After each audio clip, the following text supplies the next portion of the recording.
Hi, I'm Dave, and these drawers contain my Viewmaster collection. Most of them are scenic travel reels, since that's generally what I find most interesting. But lots of people remember Viewmaster for their creative reels, fairy tales, TV shows, movies, and cartoons. In this episode, I'm going to dig deep into how each of these kinds of reels were made, and I think you'll be surprised to learn how many of the skills required to make them are basically lost arts today. There's really no documentation online on how any of this worked. If you have any experience with these kinds of things and have anything to add, please let me know in the comments.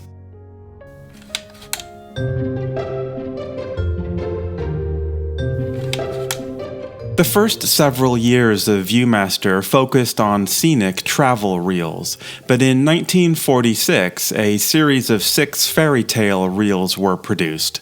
These were the first creative reels for Sawyers. The pictures on these reels were of dollhouse-sized clay models in tabletop dioramas. They were created by a design company in Hollywood for Sawyers and photographed in stereo. Here's FT4 Snow White.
You can tell right away that the models were small and relatively crude, but their charm was appealing, and this new form of Viewmaster reel was very popular. An entire department was added at Viewmaster to produce creative reels, and one of its most important artists was Florence Thomas. And then behind them all is the person who created the idea for their presentation in a new form, Miss Florence Thomas of Portland, Oregon. Hello, Mrs. Thomas. How do you do, Eileen? Miss Thomas, Miss Thomas, you know, has studied sculpturing both here and abroad and has really captured the delicate and genuine spirit of these ancient tales in terms which make them come almost alive to us. I wonder who your favorite character is, Miss Thomas. Usually it's the one that is just in the future. I see. Your enthusiasm is for the next one. But of all of them, I believe I like Alice in Wonderland the best. Thomas was born in Chicago and moved to Portland as a child. She went back to Chicago to study sculpture, winning a fellowship to continue studying in Europe. During the Depression, she found work on various New Deal projects, including modeling the animal sculptures at the Timberline Lodge and creating the bas-relief of a cougar in the main hall there. Plus, she made an Alice in Wonderland sculpture for the Portland Public Library. Her work won many awards, even being selected to be displayed at the New York World's Fair in 1939, the same place Viewmaster debuted. She started working full-time at Sawyers in 1946, recalling in 1963 that she had all but given up hope of ever making a living when she started there. Thomas redid the tabletop sculptures for several of the original fairy tale reels, including Snow White.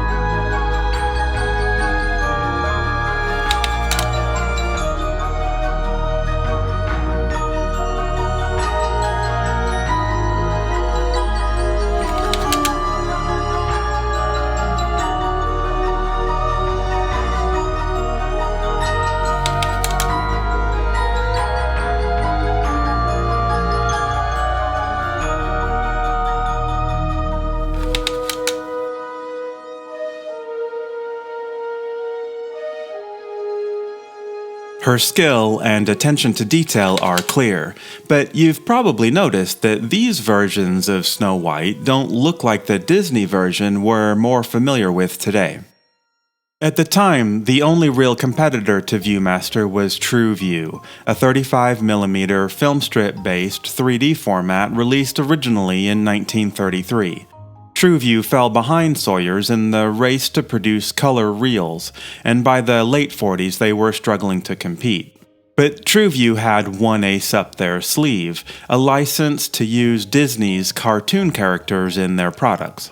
In 1951, Sawyer's purchased Tru Vue outright, including their facilities and production equipment, which were soon consolidated into the Portland location.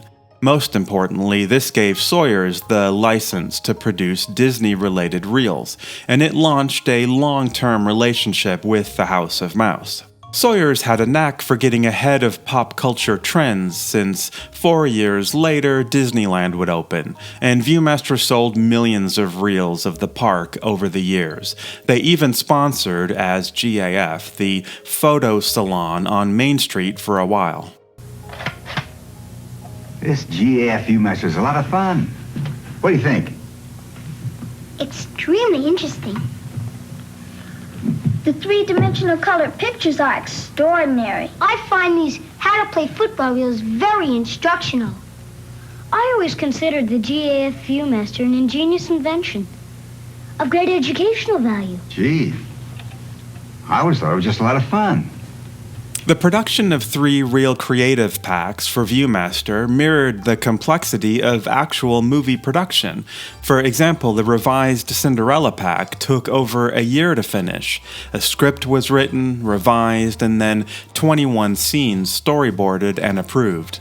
Each scene was modeled in a special studio area at Sawyer's at 1/6 scale, often taking weeks to create. Photographing the models required complex lighting techniques and special consideration to positioning the camera for both the left and right viewpoint. And scenes often included Hollywood-style special effects like this magic wand effect and this clever use of forced perspective in miniatures. The handmade diorama reels are a really special aspect of ViewMaster collecting. The skill and craftsmanship involved in producing them is amazing, and the resulting 3D worlds created are unparalleled in any format. But times would change, and the cost to produce them became prohibitive. Eventually, this style of production was cancelled. The horrible part is that nearly all the original handmade models were destroyed. Only a few rare pieces exist today. The ViewMaster reels themselves remain as the only evidence of the immense time and effort devoted to this art form. The work of these highly skilled craftspeople and artists was considered disposable.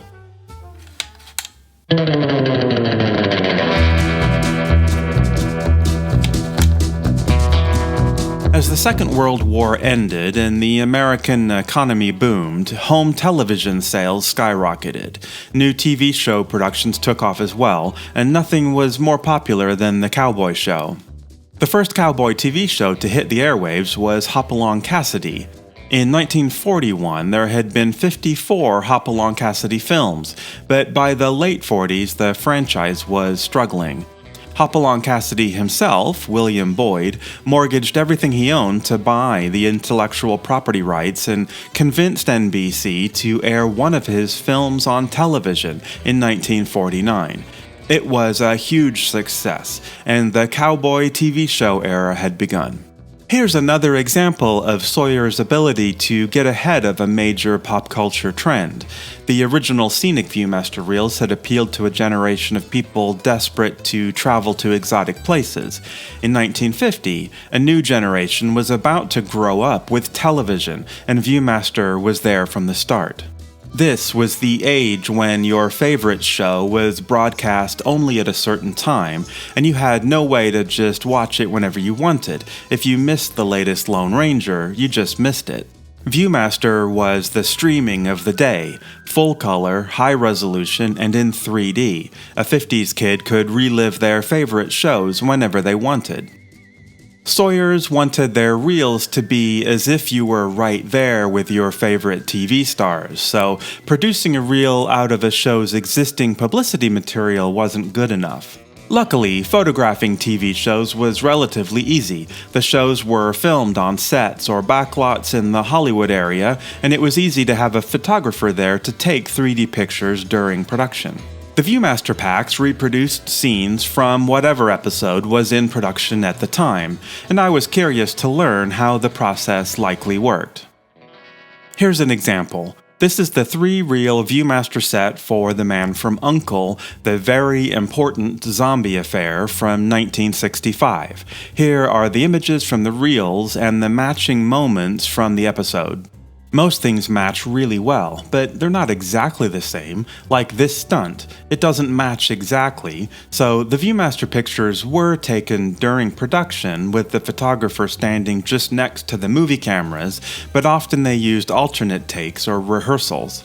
There are some significant differences. This frame shows the actor without his jacket, and in the actual scene, the soldier was holding a monkey. But this one, where the soldier is turned into a zombie, matches so perfectly that the ViewMaster picture must have been taken during the actual shot used in the episode. Having the ViewMaster photographer on set really did give the reels a unique perspective of the production, a viewpoint you couldn't get otherwise. ViewMaster had great success with licensed properties. So much so that they slowly reduced their scenic reel production. In 2009, 70 years after their first travel reel was released, they announced the end of scenic reel production entirely. Only licensed titles would remain.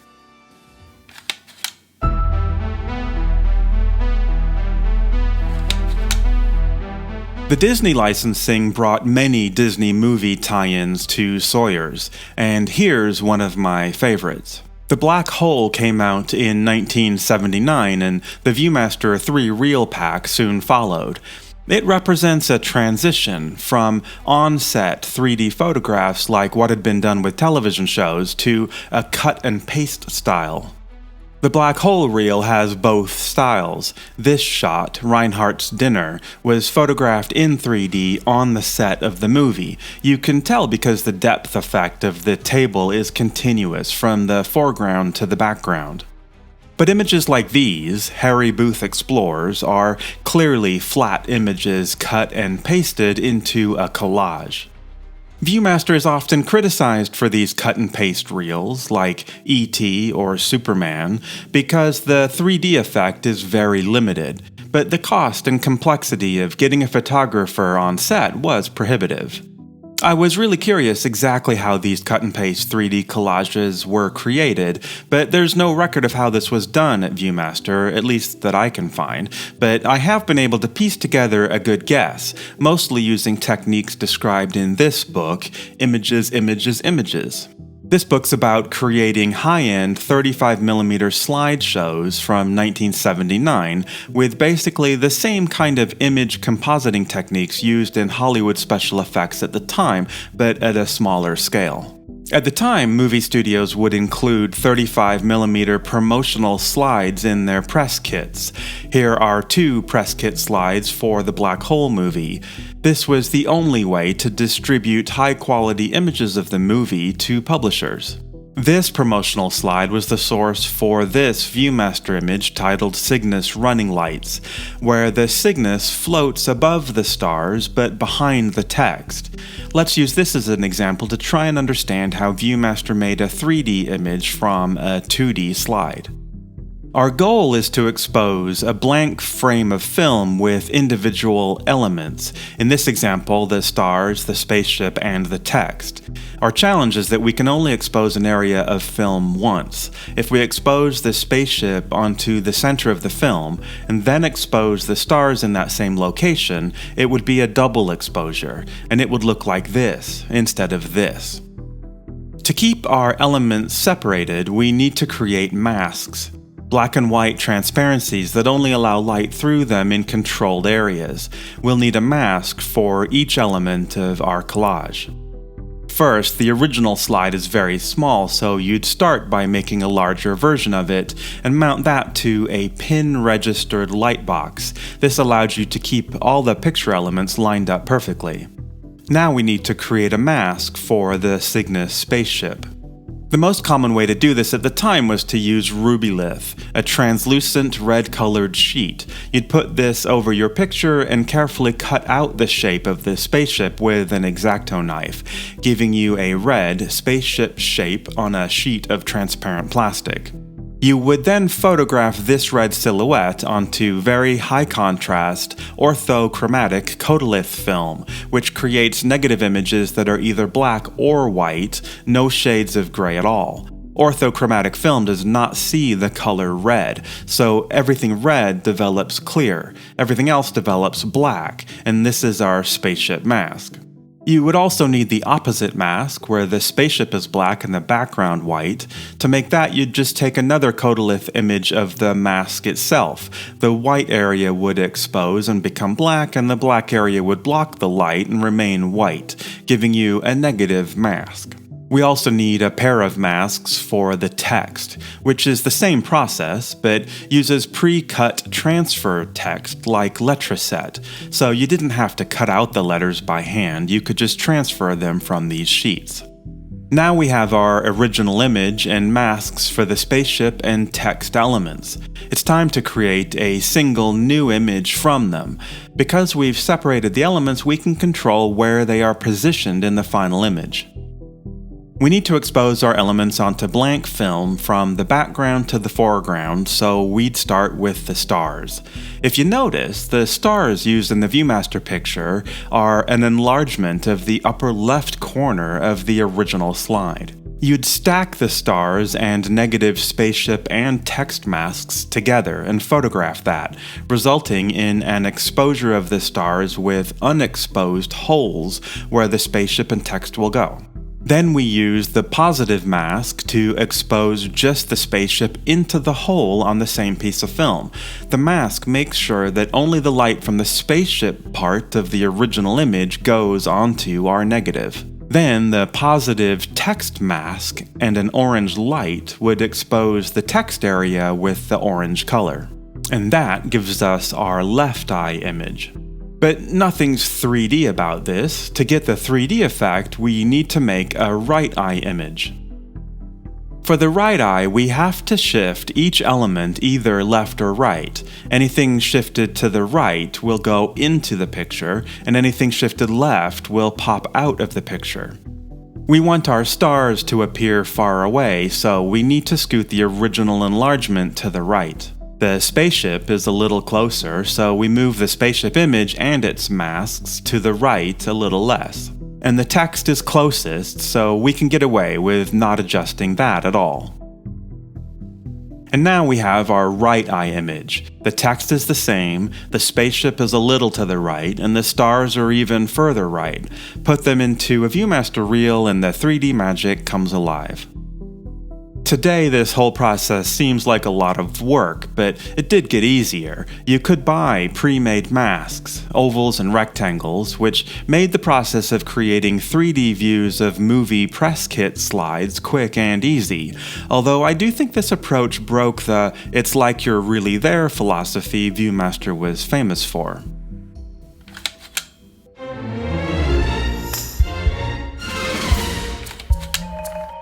The early 50s saw the first of the licensed cartoon characters to come to Viewmaster, starting with Bugs Bunny, Tom and Jerry, and Woody Woodpecker, and Viewmaster's relationship with cartoons extended well into the 2000s. Many cartoon character reels use the tabletop diorama method to great effect, like this Roadrunner example, showing that Viewmaster was really the master of this technique. But many reels were hand-drawn, and I always wondered how anyone could draw in 3D. Here's an example, Lonesome Ghosts, based on a 1937 Disney short cartoon. The Viewmaster reel was actually made in the 80s, and you can immediately see it's been completely redrawn, so it doesn't use elements of the original film like our black hole example did. The reel is often quite different. In the film, Goofy was poked in the eye, Stooges style, but Viewmaster used this more 3D-friendly wooden plank to smack him. It really shows the skill involved to draw in 3D. Once a cartoonist drew the left eye image, they had to draw the right eye image properly, like we saw with the black hole example, moving elements left or right to get the 3D effect they wanted. Notice how the plank comes out of the picture gradually by shifting perspective to the left, and how the crack in the wall is pushed so far to the right it starts to go behind Goofy's shirt. This frame also includes a small special effect. Filling the smack in white for the left eye but black for the right gives a flashing effect when you see it in 3D, something only really possible with Viewmaster. The original artist for Viewmaster cartoons was Lou Turner, who started an advertising firm in Portland in 1950 and started working at Sawyer's later that decade. Sources say he invented a machine to help draw the 3D images, but I can't find any information on how this machine worked. However, various patents for stereo drawing machines were filed around that time. They all help you trace a source image to create a second image using a depth setting of one form or another, and some got extremely complicated. Lou Turner was replaced by Pete Dorset, who figured he could do what Turner's machine did by hand. He apparently just freehand drew the right eye images using a medical stereo viewer to check his work as he went. Once they were perfect, he'd paint and finish them. Some cartoon reels even combined tabletop dioramas, hand-drawn cartoon imagery, and photographic masking to create a state-of-the-art 3D experience only available with Viewmaster. By the 2000s, all of this was replaced by computer-aided design, and the original artists had all retired, apparently not writing down how they did their work. It didn't take long before all of the original techniques of creative reel design was entirely lost. Well, that's it for our tour of how Viewmaster's creative reels were made. Since no original documentation of Viewmaster's process seems to exist, much of what I've shown here is my best attempt to reconstruct the techniques that may have been used to produce these images. But whether the process worked exactly this way or not, I think it still shows just how much creativity, craftsmanship, and technical skill went into reels that many of us originally saw as simple childhood toys. I know I'll never look at them the same way again, and I hope you won't either. But that's it for this episode. Thanks for watching.